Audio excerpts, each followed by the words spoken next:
everything's done up, muffler's on, nice and secure.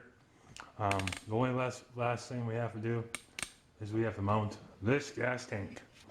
When they paint these things, I don't know if you guys can see them, they do a real shitty job. So you want to take their nuts, not your nuts, but the nuts that come with the tank, and you'll want to thread them on there before you start mounting them on and stuff. Just make sure all the paint's worn off. Like this one's tight. But all these have the paint on them. This is where your fuel stem is going to go. It comes with a washer, a little red washer, a little fill filter. So that big one that they give you, the one that breaks all the time, you don't have to use it. What I usually do is I take some thread tape, gas tape, I wrap it around there. You don't want to get on the filter because it'll eat it up. So I got the thread tape on there. It's pretty much, it's not on the filter, but it's on the chrome. Or not the chrome, but the threads. So let me assemble this real fast. I'll even do it on camera. Stick it in. Screw, screw, screw, screw, screw.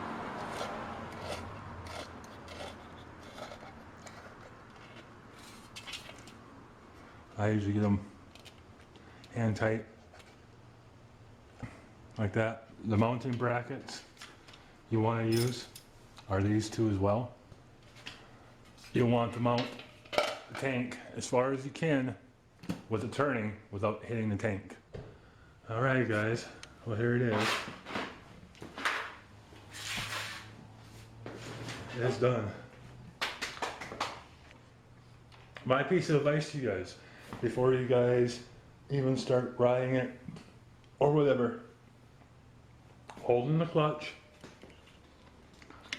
ride it around.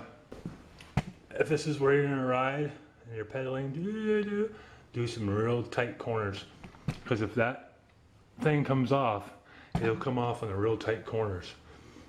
Tight corner right, tight corner left. Do is get the bike, try lay the bike down as close to the ground as you can when you're doing your corners. I'm gonna go take it around some corners.